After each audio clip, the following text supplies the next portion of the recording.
Glories to assembled devotees, all glories to assembled devotees, all glories to assembled devotees, all glories to Sri Guru and Sri Garanga, all glories to Sri Prabhupada. Hare Krishna. So it's our great fortune to have the association of His Holiness Bhanu Swami Maharaj. Haribo! Last week Maharaj came and Maharaj we started the Bhagavad Gita 3rd chapter, being the part of Bhakti Shastri program. Maharaj completed the verses 1 to 9 in the last time. He was explaining about that how though we are actually following the Vaishnava Dharma, and therefore Bhakti Yoga is the main discussion. So there is actually no meaning to simply go through a discussion on Karma Yoga or Jnana Yoga, etc. Yet at the same time, we can understand how the purpose of all these yogas is finally that it actually culminates into the practice of Bhakti Yoga. So it may be in the beginning stage, it might be there, but actually finally the Bhakti Yoga is the one which even these Karma Yogis and Jnana Yogis, etc. have to practice in order to get success even in their own yogas also. So relatively they have their positions and one should understand that, and in this way even the glory of Bhakti also can be better understood. So today Maharaj will be discussing on Bhagavad Gita verses 3rd chapter, 10th verse to 25th verse. Come, let's welcome His Holiness Bhanu Swami Maharaj by loudly chanting 3 times. Haribo! Haribo! Haribo! Namo Vishnupadaya Krishna Vishaya Bhutale Srimate Bhaktivedanta Swami Nityanamane Namaste Saraswati Devi Gauravani Prachadane Nirvishesha Shunyavadi Paschatchadesha Tadane Shri Krishna Chaitanya Prabhu Nityananda Sri Advaita Gadadhar Shivasadi Gaur Bhaktivinoda Hare Krishna Krishna Krishna Hare Hare Hare Rama Rama Rama Hare Hare. So in the 3rd chapter, the prominent topic is Karma Yoga, which was also, we could say, part of the 2nd chapter as well, especially Nishkama Karma Yoga. So here in the 3rd chapter we have Karma Yoga. Of course we have both types of Karma Yoga, Sakama Karma Yoga and Nishkama Karma Yoga. And as the Bhagavad Gita explains, this Karma Yoga is a step towards higher yogas. It's not complete in itself. And it's often we may confuse the two because within Karma Yoga we do have worship of the Lord along with worship of the demigods. However, we also have to understand that the goal is quite different. So the goal of Karma Yoga is not liberation in itself. That's the goal of Jnana Yoga. And the goal of Bhakti Yoga is not liberation or the goal of Karma Yoga, which is material life, but Prema. So we have 3 different goals. So we have to see the goal, even though there may be similarities or elements which are similar in all the processes, still the goal is quite different. And because the goal is different, therefore the process also is different. The process is determined by the goal. If you want to get a medical degree, then you have to study medicine courses on surgery and biology and whatever. If you want to take law, then you take law courses. You don't take medical courses to get a degree in law. So if you want prema, you do one type of activity which leads you there. If you do want liberation, then you do the process of jnana or yoga, and then you get that. And if you want elevation or comfortable life in the material world, then you do the karma yoga. So the processes are quite different because the goals are different. Nevertheless, we do have elements of bhakti in all these processes to make them work. But then we can't call it bhakti yoga because the goal is quite different. But it has an element of bhakti yoga in it, even karma yoga. So that's mentioned here. You have to worship Vishnu in all of the actions. But free from desire for material results. So there has to be some element there. But we don't call it the whole process bhakti yoga, but rather karma yoga, because this is not the main process, and it's not the goal is not prema in this process. So for that reason, there must be actions for the Supreme Lord. And of course, these are called, here they're called yagya. So yagya we usually associate with homa, or fire sacrifices. But it's also a general term to mean worship, because the root of yagya is yaj, and yaj is yajanti. Yajanti simply means to worship, like bhajanti, yajanti. So therefore yagya can mean worship in general, and therefore we use the term sankirtan yagya. It's not a fire sacrifice, but it is a yagya in the sense of worship. It's worship of the Lord through chanting the name of the Lord. So when we say yagya vai Vishnu, that Vishnu is yagya, that's the name of Vishnu. It can mean that he is also sacrificed, but it means that all worship is actually meant for Vishnu as well. So it may be yagya. There's other types of worship. In Satya Yuga they did meditation. It's also a type of worship. And of course we have deity worship, which was the type of worship in Dwapara Yuga. And we have chanting of the name of the Lord in Kali Yuga. So they're all worship in oneself. They're all yagyas. There's the Dhyana yagya. And I guess Homa yagya, whatever. And then Pancharatrik yagya. And then Sankirtan yagya. So they're all worship. So therefore we have to do yagya, or worship of the Supreme Lord, in all of these different processes to make them work. Because ultimately the maker of Karma Yoga is the Supreme Lord, and he's the maker of Jnana Yoga and Ashtanga Yoga also. So only by his blessings you can get the results ultimately. So therefore there has to be some worship of the Lord in all these processes. But the goal, as I said, is quite different. So therefore, we have different types of yagya, but basically it means worship. Now what does worship mean? So then, okay, we say worship means we offer things to the Lord. So that's, okay, we give things to the Lord. But then some types of worship aren't like that, because we have meditation. How is that yagya? We're not giving anything at all. There's no fruit, leaf, flower at all. How is that yagya? Well, of course, then we can say that in meditation we do manasa puja. We offer things in meditation. But then we can say worship, even if you don't do that, we can still say you're worshiping the Lord, provided that you have the proper mentality. And that is that we are recognizing the superior position of the Lord. He is supreme. We are his servant. So this is the basic idea behind worship, even in the worship of devatas. Why do they offer different things? Because they're recognizing the superiority of the devata. In the worship of Supreme Lord Vishnu or Krishna, a little different, because it's not just they're superior, but they're the highest authority of all. So that puts that worship on a higher level. So therefore, it's not just a worship you have to do in Karma Yoga, but you have to worship Vishnu, Supreme Lord. Recognize that he is in a superior position.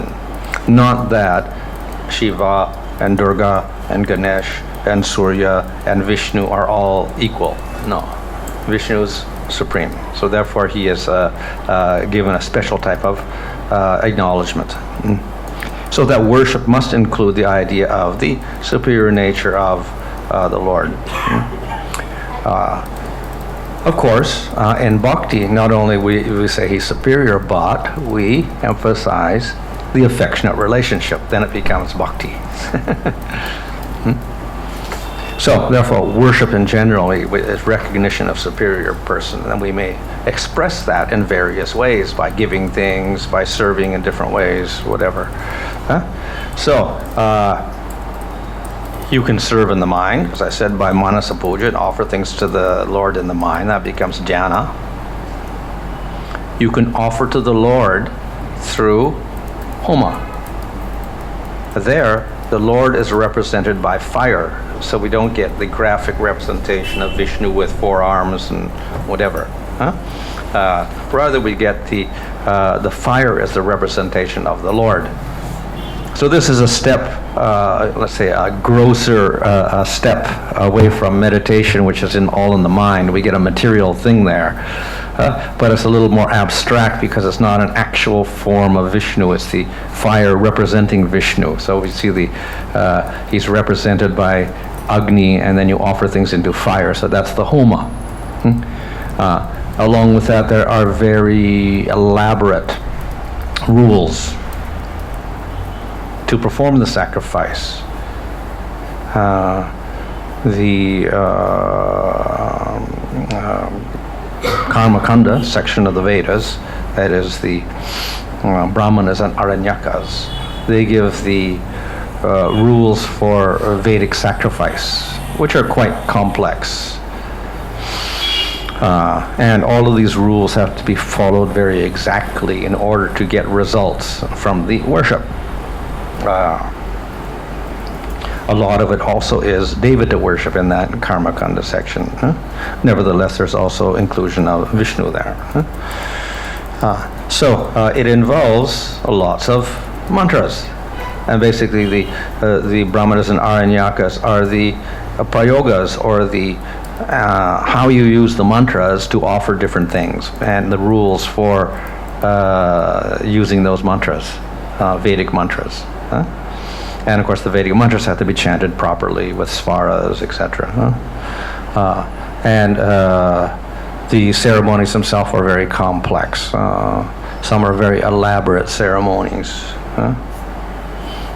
So there was one Western scholar, he did a study on one of the fire sacrifices, more elaborate fire sacrifices that are mentioned there. And they were going to perform one of those in Kerala. And then he noted that, well, this is probably the last time ever that this sacrifice will be performed, because they required so many different brahmanas who were differently qualified to carry out different roles, and the whole sacrifice took several months to do. They said probably we'll never see another thing like this again in our lifetime, or ever in Kali Yuga, because there won't be any brahmanas left. So many brahmanas, and nobody will want to do such an elaborate ceremony that lasts several months, etc. All sorts of rituals that go on. A very, very complex ceremony. That was not even the most complex ceremony of all. It was just some, medium sacrifice. But then he said, probably this is the last time it'll ever be performed. So the sacrifice is quite complex, and requires Brahmins, so many qualified Brahmins to do all those things. So that is a homa, very, very complex procedure. Unfortunately, then there's another type of homa we call the Pancharatrik homa, which is a more simplified homa, and those homas are only for Vishnu and his devotees.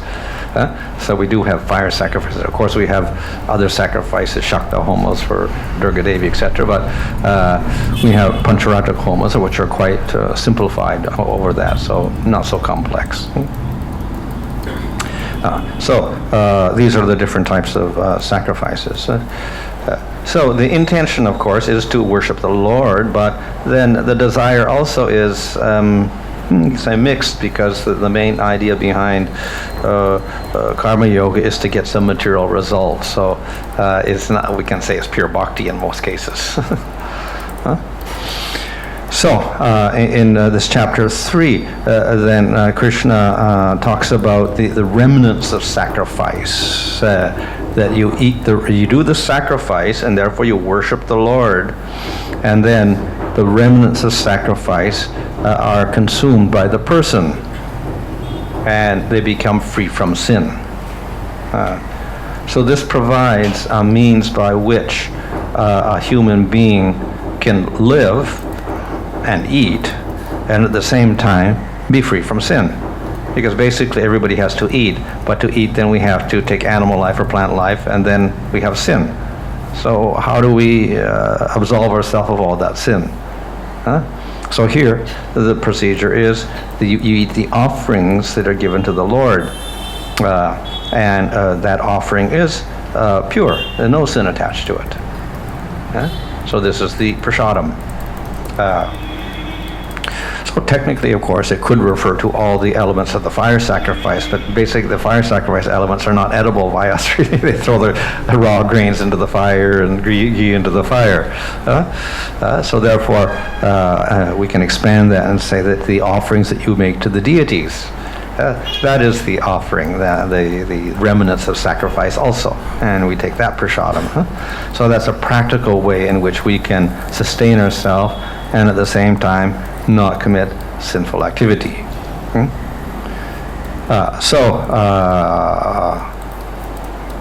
The process is one means of purifying things.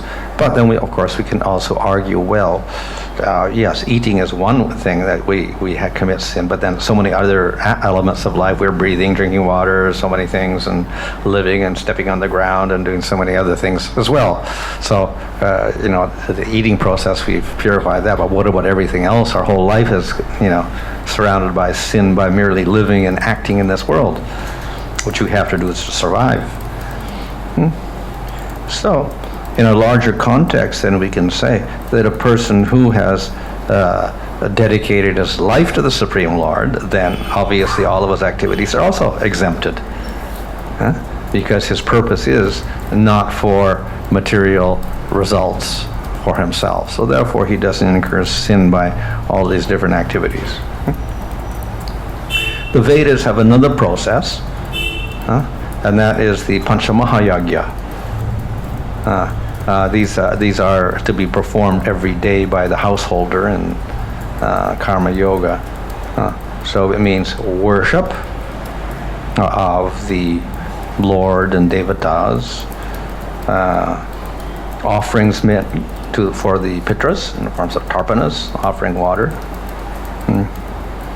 offerings to all living entities in the form of giving them food, and offerings to human beings by inviting people to the house and feeding them. That's Atiti Seva. And Brahma Yagya, offering of the Vedas. That means we recite the Vedas. So these are 5 things that one should do every day.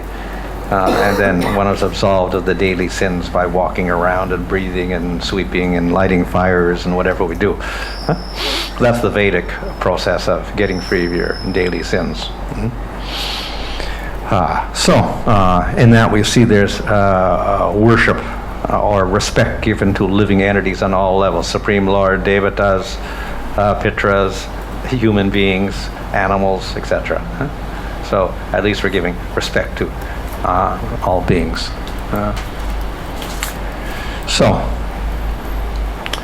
Here Krishna is talking about how to become free from sin.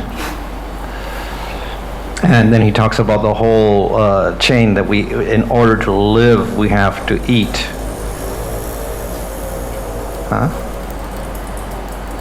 But then the food arises because of water. We get rain.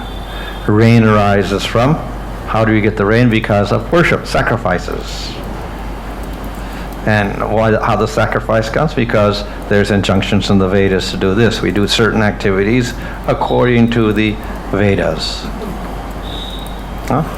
And of course the Vedas are non-different from the Supreme Lord.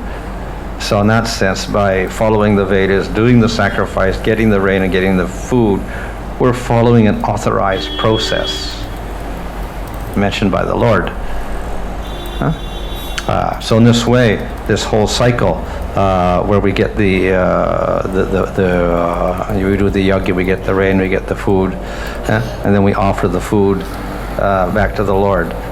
This cycle is inherent in it is supreme recognition of the Supreme Lord. So if we follow that process in life, not only food but all aspects of life, then we are exempted from sin. So a very interesting way of balancing our life with the rest of the environment.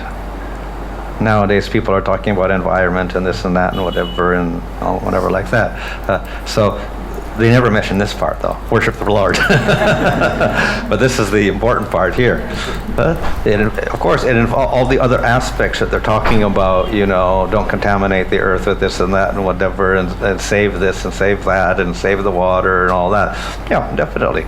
And that's also included in this whole process, because there's respect given on all levels here. But there's also respect given to the Supreme Lord, who's responsible for everything, actually, for the water, for the earth, for the food, for life, for human being, etc. So they're all connected together, and the human being has to introduce the Supreme Lord consciously into his activities of survival. Animals don't have to do that. One reason, of course, is animals are limited. And generally, in their natural environment, they stick within their particular confines of sense gratification. They don't go to extremes. Human beings are different. They don't limit themselves. They can eat too much. They can do anything too much. Everything to excess. This is the problem with the human being. So therefore, we have rules for the human being, and this is the prescribed activities of karma yoga. At least you have to come down to that level. So then once you've done that, then you add in worship of the Supreme Lord. This brings that whole thing to a higher level. And then we get the real function of the human being at this point operating. He not only follows rules, but he also includes the Supreme Lord in that, in his life.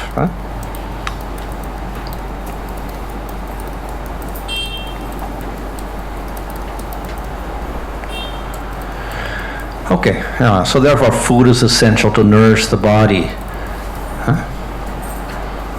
But the food arises from rain arises from sacrifice. So that part isn't known in the modern world. Where's the rain come from? The clouds, and where's the clouds come from? Maybe the sunlight and whatever. And if we have the proper oxygen content, and we don't have the fumes up there, all the bad gases, then we get the proper rain at the proper time, etc., the proper weather. So it's all a mechanical process of getting the rain, as far as scientists are concerned. But here, the Lord is involved. Supreme Lord is also involved in the whole process. So rain arises from sacrifice. So how does that happen? How does sacrifice produce rain? Well, in one sense we can say you do the sacrifice and you ask for rain and you get rain because you're worshiping the Supreme Lord for a material result, etc. The Lord is pleased if you recognize him, so therefore he gives you the proper results, which is, we say, a material result. On the other hand, if you put it on a higher level, if we recognize the Lord and follow his rules, then the rules include not disturbing the natural, we can say, laws of nature. In other words, we don't interfere excessively with the laws of nature in living as a human being. So we can say that's what the prescribed rules of karma yoga do. They limit our activities in such a way that they minimize the impact, the negative impact that human beings have on the environment. And then everything goes on nicely. When we start going beyond that and we start, getting sense gratification, exploitation, etc., then we're going beyond the natural limits, and therefore nature is disturbed, and no rain or no whatever, too hot, too cold or whatever, we get climate change, etc., and then we get problems for the human being also. So therefore that sacrificing means not just the sacrifice itself, but all the rules and regulations we have for sense control. Because in order to do the sacrifice properly, you have to be pure. In order to be pure, you have to follow rules and regulations. So sense control automatically necessary. And why would you do sacrifice in the first place? Why would we do sacrifice? Because we have respect for higher authority. We have respect for the Vedic literatures. We understand there are higher principles in this universe besides the laws of nature themselves. So, in other words, behind this sacrifice is respect. So we respect the Supreme Lord, we respect the Devatas, we respect the laws of nature, etc., introduced by the Supreme Lord. And therefore we try to not interfere with the laws. We follow the laws properly. So therefore sacrifice includes all of this, not just doing a sacrifice, but controlling the senses, following the rules and regulations, respecting the rules, respecting the Supreme Lord, etc., respecting the whole system that the Lord has set up, and not exploiting it or disturbing it unnecessarily. So therefore the rain will come because of that. So therefore, behind the sacrifice is the Vedas, which are the word of the Supreme Lord Himself. So the animals don't have to follow this, but the human being has to follow the laws of the Supreme Lord. Why? Because He is uncontrolled. One. Second, there's a higher purpose behind this. Not this issue. Just make them act like an animal, like a deer or a fox or a dog, and then they don't disturb anybody. No. But there's also a higher purpose involved. One, of course, is don't disturb anybody else and keep the system intact. Don't commit unnecessary violence. The other is, of course, to gradually raise the consciousness of the human being to a higher level and get them out of the whole system. So the human being is opportunity for that. But in the meantime, we do have to have this sense control, which is necessary to preserve the earth and also necessary for higher development.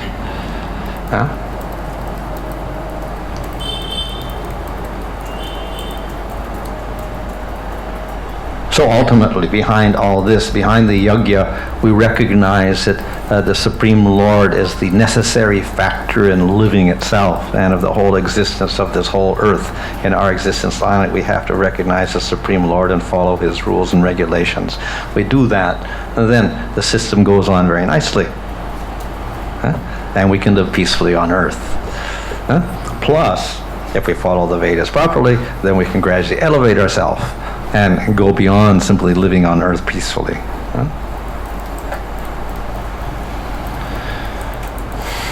Okay, so we don't follow the rules and regulations. That means that we concoct our own rules, or we don't follow any rules, which means that our senses are uncontrolled and we do any type of activity we want. And this ultimately leads to sinful activity, which means by and large, that we unnecessarily interfere with other living entities.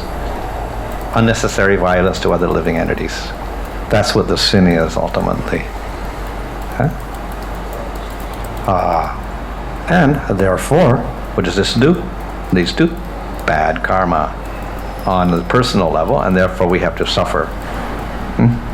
On the environmental level, we can say it leads to exploitation of material nature, exploitation of other living entities, including human beings, in which more people suffer, and the earth suffers, and all the life suffers, and the whole balance becomes upset, and then no water, no food, shortages everywhere because of that.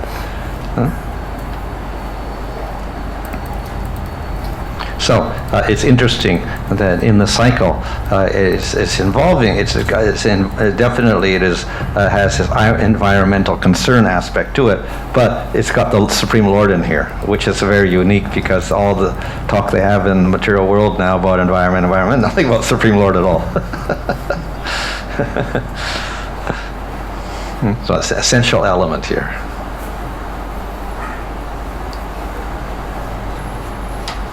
So then Krishna talks about performing this nishkama karma yoga, not just regular karma yoga, but nishkama karma yoga without desire for results, as an example for others.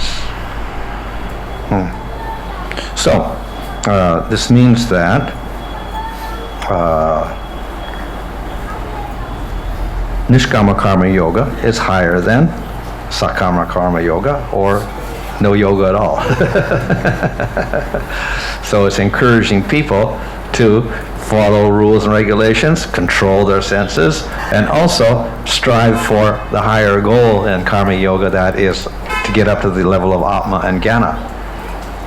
So it's not just set an example, people live nicely in the material world, but actually it's encouraging them to go further beyond karma yoga into Jnana yoga by doing nishkama karma yoga.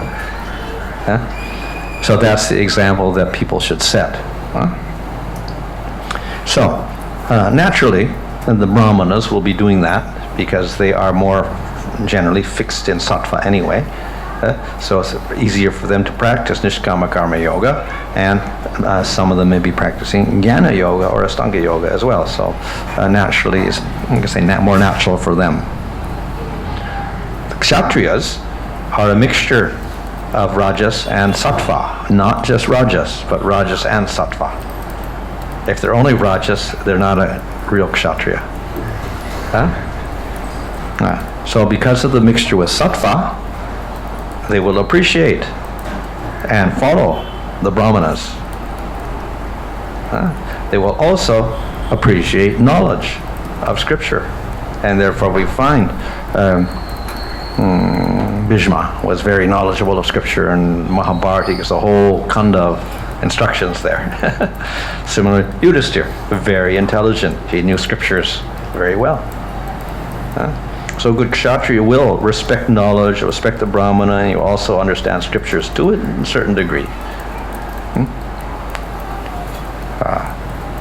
At the same time, he has the rajasic element there, which means enjoyment in the material world. But that has to be balanced by sense control to a higher degree than others. So therefore, he can also practice nishkama karma yoga if he's a good kshatriya with some sattva. This will, and a king is the example for the rest of the people. And the people, at least the rest of the people, are on a lower level, except for the brahmanas. They're on a higher level, so he's not setting an example for brahmanas. He's setting an example for everybody else in the society. So they should follow karma yoga. If they can't follow anything, at least sakama karma yoga. Better if they can get to nishkama karma yoga, at least put their goal in that direction of not simply striving for material enjoyment, but higher goal of getting out of the world is also there in their activities.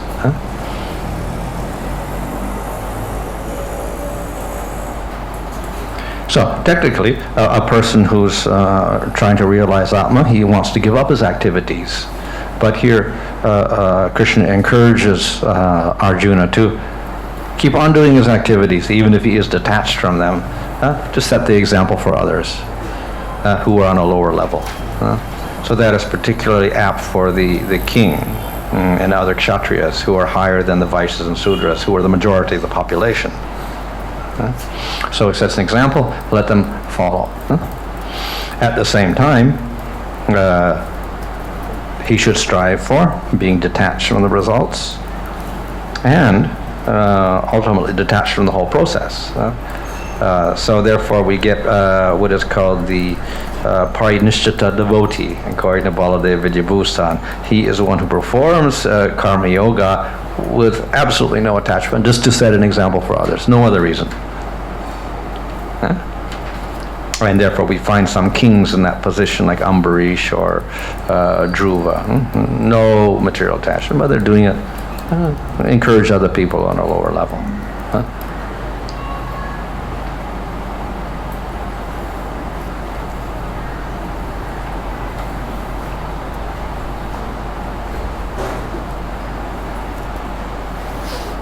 So, therefore, is an encouragement for people on a lower level that they follow this process.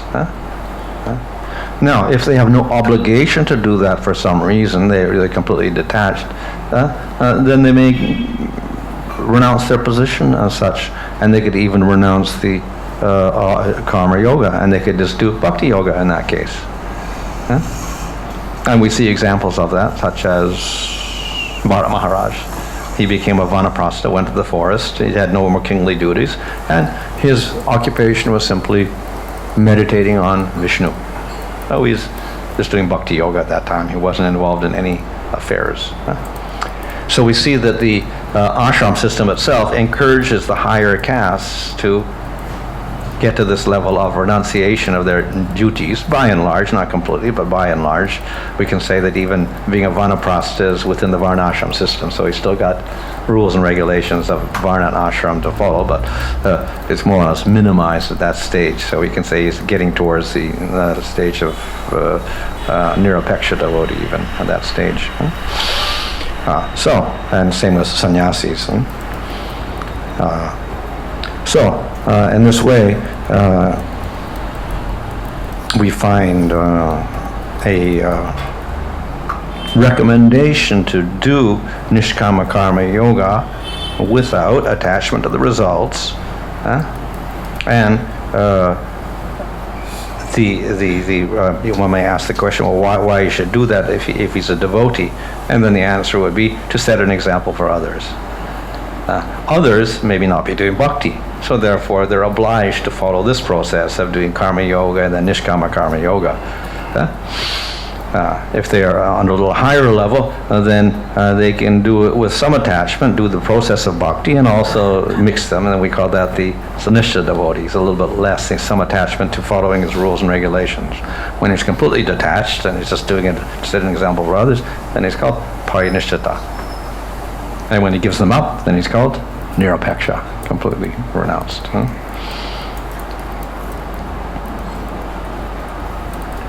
Okay, is that as far as we're supposed to go?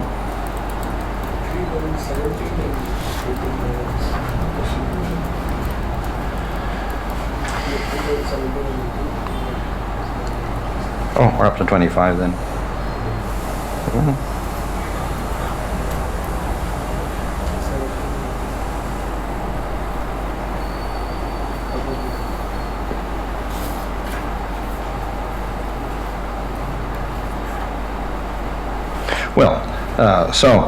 Here we have people who are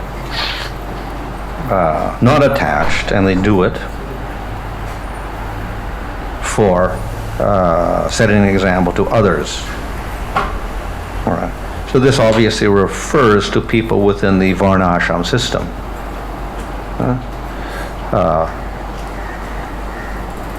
They don't have attachment to doing these things, but they set an example for others. Higher than that would be a person who has no attachment and doesn't set an example for others. So that's what I said, is the nirupeksha devotee. He's not within the system at all.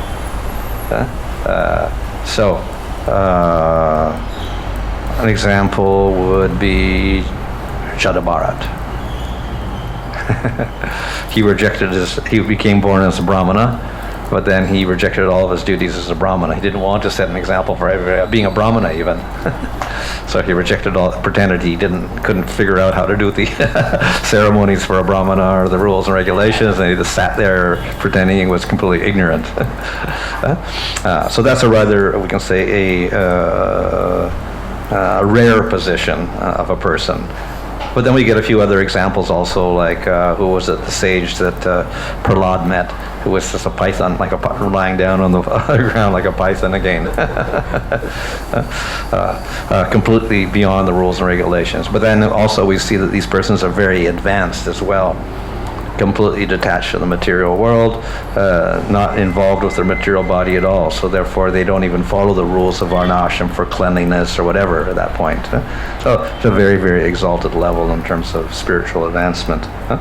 So those on a lesser level have some attachment to the body, and therefore they're more obliged to follow some rules of the varnashram system and whatever.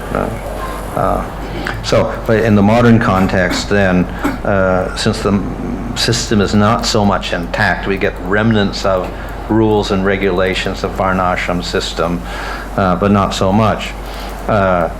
As far as devotees are concerned, then they can follow those rules which are favorable for their own development. And most devotees are living within the society or living with families. So therefore, they're obligated to follow those rules for family and society and whatever that are mentioned in the Varnashram system. Interaction with other people, etc. Cleanliness rules, etc. Rules for the body, etc. So we can say it's a mixture there for the devotees also. This is a little bit different, of course, from this idea here where the main process is karma yoga and bhakti yoga is a minor element. So in our context, bhakti is the major element and the other things are secondary elements. So we do those things which are favorable for our devotional development, that are helpful, that help us in terms of, as I said, bodily functions and social interactions, etc. So a little bit of a modification of this particular system where everybody was fixed within certain varnas and obligated to do certain things.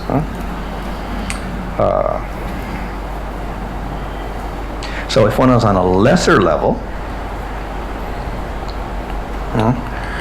then and of course there's less and less bhakti involved, then they have to follow the system of karma yoga.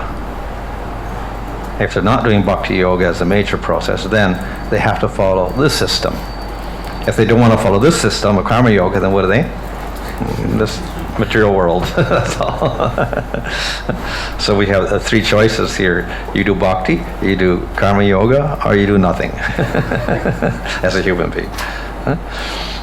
So therefore, according to one's level of advancement, we could say then we do different things, and if we're qualified for karma yoga, then we can go higher, we can do bhakti with it, or then we can start shifting over into bhakti with a minimization of karma yoga, and then ultimately we can just do bhakti yoga, no karma yoga, if we're more advanced. So therefore the idea here is that we're speaking from the attitude of karma yoga itself, and also of kings, where they set an example for other people by their activities.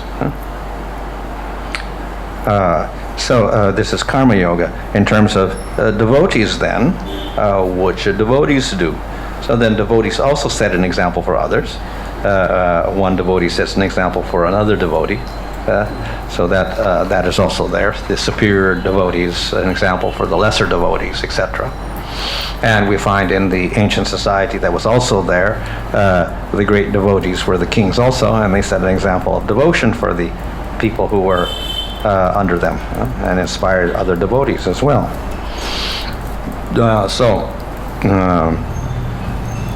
The devotee, as I said, generally he's going to mix his activities. He has bhakti, and then he may use the varnashram rules themselves to help him in the process.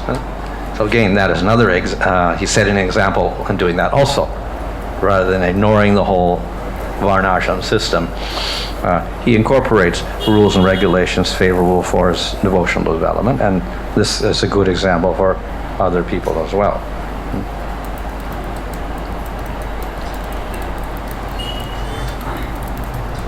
Questions? Devotees can ask. I have already said my question.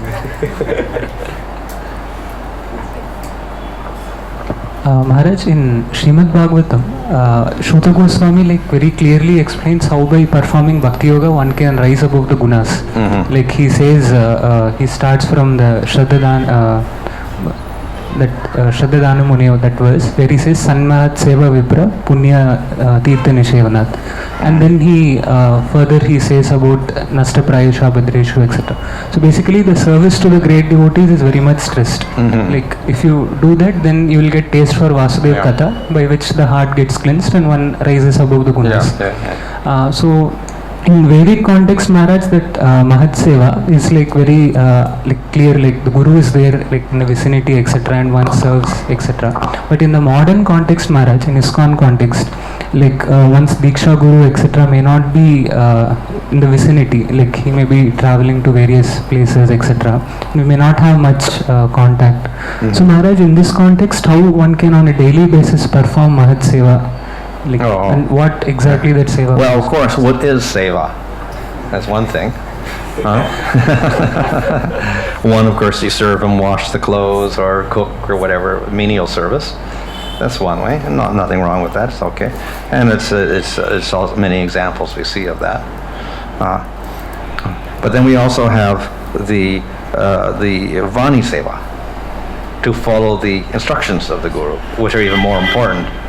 So one can serve the physical body of the Guru or devotee, but better to follow the instructions,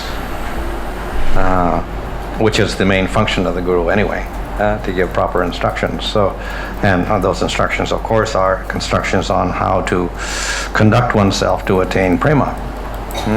So that's also service. So in other words, Mahat Seva means serving the great devotees, means following their instructions also.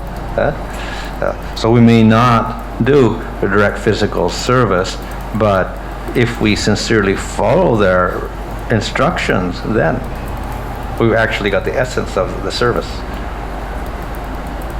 So Prabhupada also said, well, I didn't get so much association with Bhaktisiddhanta Saraswati Thakur. He saw him maybe 3 or 4 times. I'm not sure exactly how many times. He met him first at Uttadanga, then he a few times saw him, including once at Radhakunda, and maybe not so many times actually. He personally spoke to him. But then he said, my success, simply I followed his instructions. So success was not dependent on his physical association, but how sincerely he followed and understood his instructions. So that's also the service. Of course, the other thing is, when we serve the devotee or the great devotees or whatever, it's not specific to one person, it could be many persons. So therefore, maybe the Diksha Guru, maybe the Shiksha Guru, maybe other devotees or whatever. Even that is there. The service to any devotee is considered to be wonderful.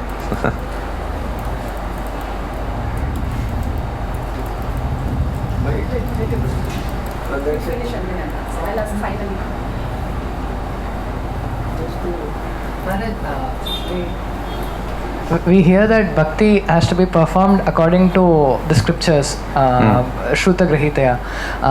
Now, the question is, sometimes devotees, they want to read books other than Prabhupada's, and they may go overboard and they may read all esoteric Leela, and sometimes some devotees go to the other extreme that we will not read anything except Prabhupada's books, thereby losing out valuable instructions. So, would you give a recommended list, Maharaj? I mean, what books should be read at what level, so that we don't overdo and we don't underdo also?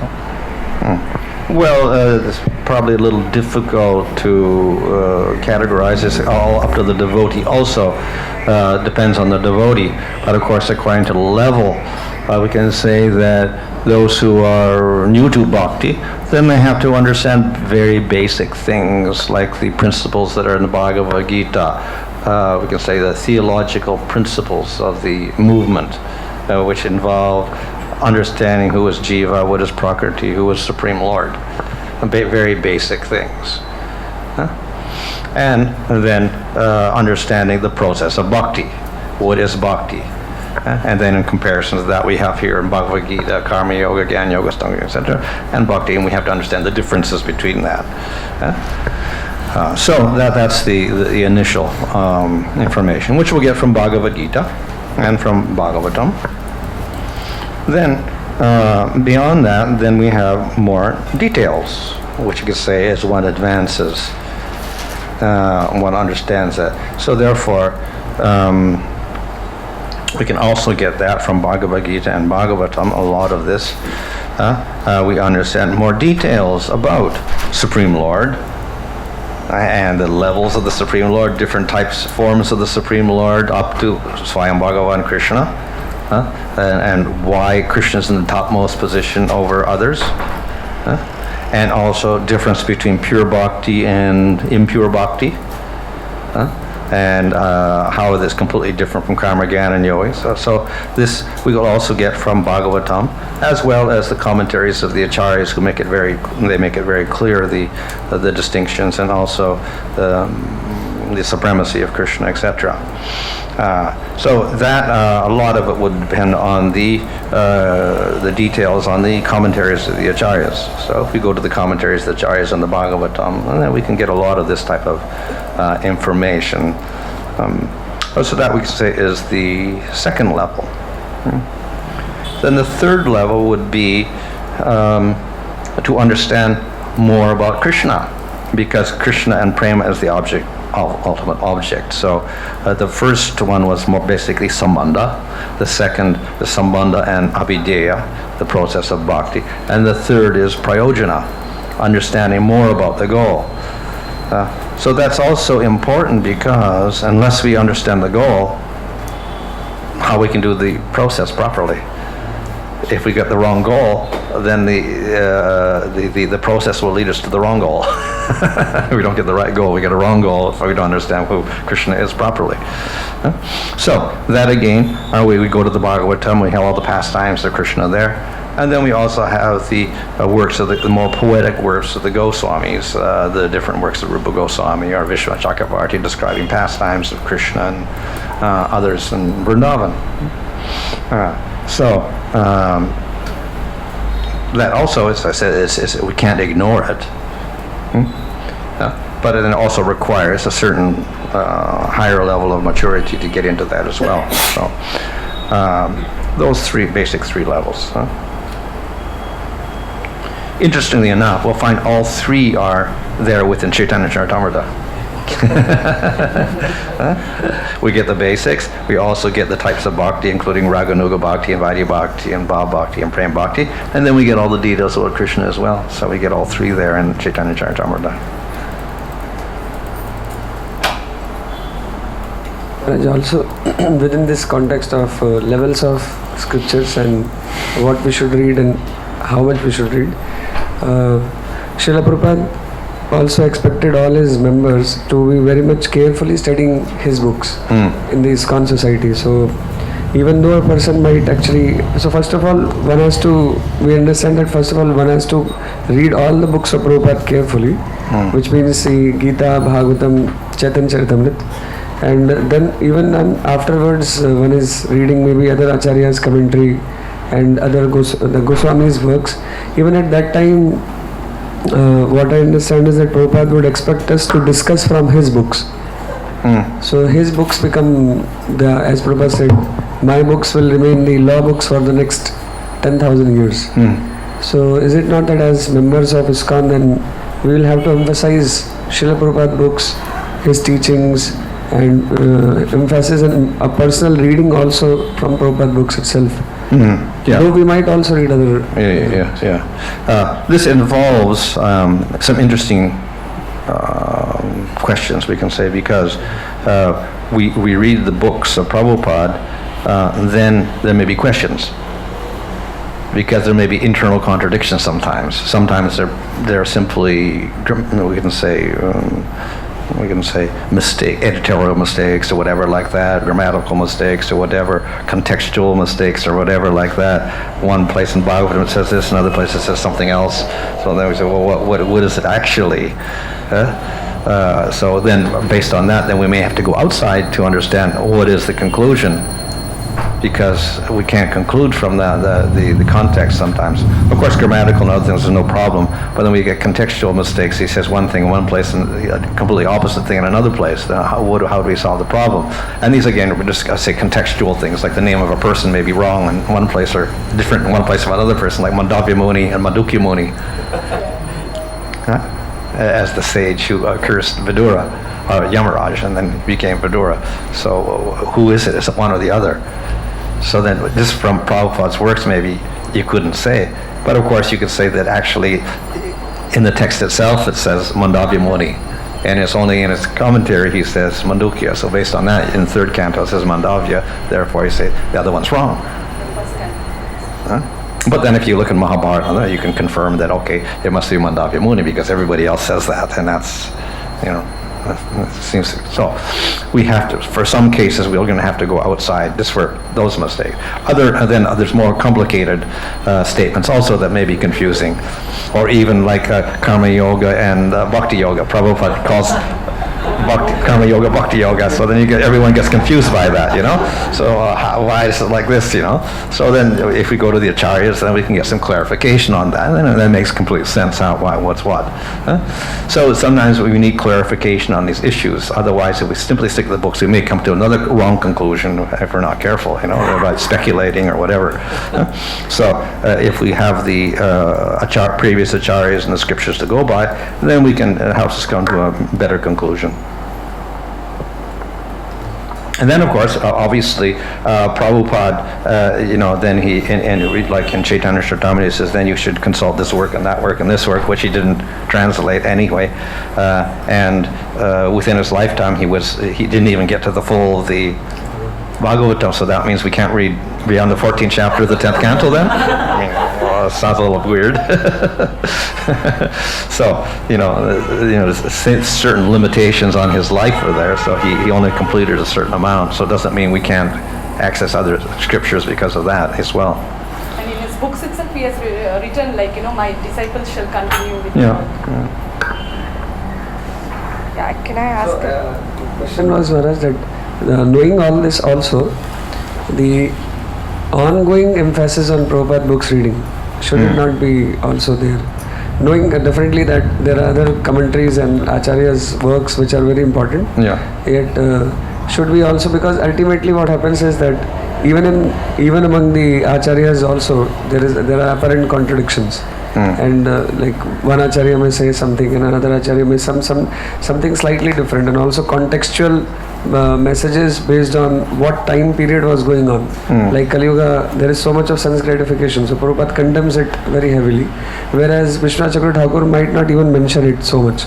So such contextual messages also become important based on time, place, circumstance. Definitely. So should it not be that we do make an ongoing emphasis on the Prabhupada's books itself? Yeah, well, that's why we in these courses like Bhakti Shastri, where it's basically there to read Prabhupada's books like the Bhagavad Gita and the Bhagavatam and Nectar of Devotion, the basic books, and get thorough knowledge in that before anything else. Questions from within the class? Any other devotee? Yes. Maharaj, you said that there are two ways of doing this. One, we follow the rules and we get the rain, and another type of another people who don't interfere with the laws of nature. So and their actions are also same, that not disturbing the laws of nature, and ultimately they are also type of doing sacrifice and getting the rain.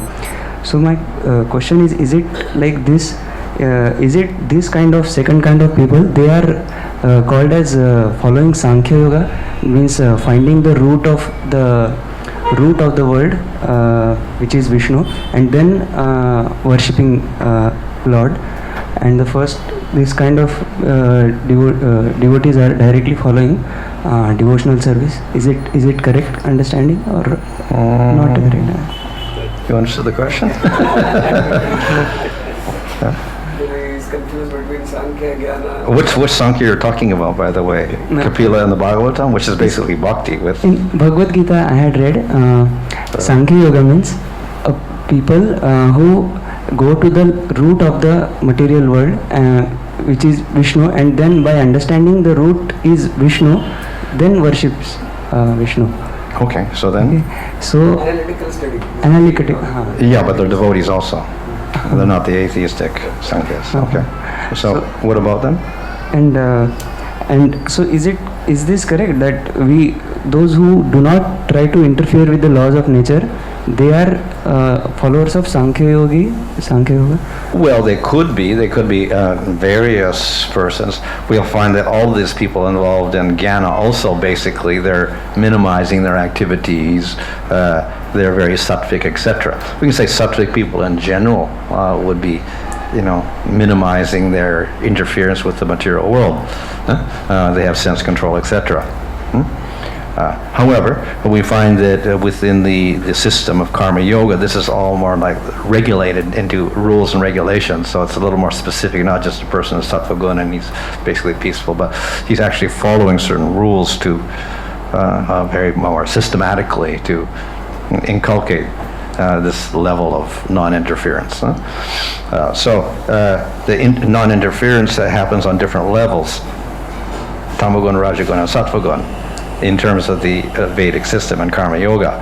In the material world, there is no regulation at all. So it's just basically, if you end up as sattvic, you would interfere less, but the other one, there's no regulation at all, hardly. It's very, very minimal, whatever like that. So the karma yoga, it regulates all that into very specifically, into you can follow, you can do this, but you can't do this. And it allows more leeway for sense gratification for the Sudras and Vaishyas, less for the Kshatriyas and least for the Brahmanas. So we can say less interference on the top level, more leeway on the bottom level, etc. So as you go upward, then and you get to jnana and sankhya and whatever on top, then there's less interference.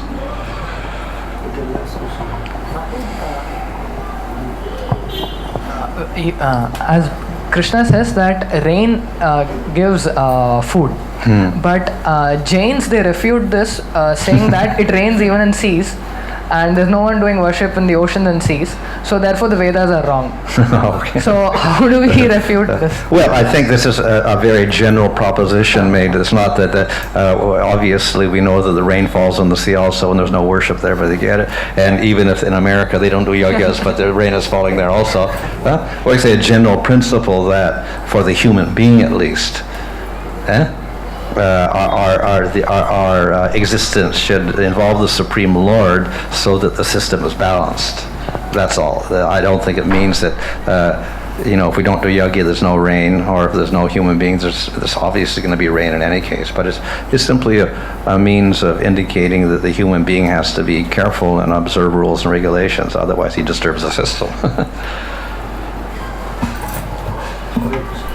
His Holiness Bhanu Swami Maharaj ki! Let's thank Maharaj for such a wonderful description of the Bhagavad Gita. So many complex subjects, actually Maharaj made it very simple and explained us. Let's thank Maharaj by loudly chanting 3 times. Hari Bol! Hari Bol! Hari Bol! Vishal Prabhu,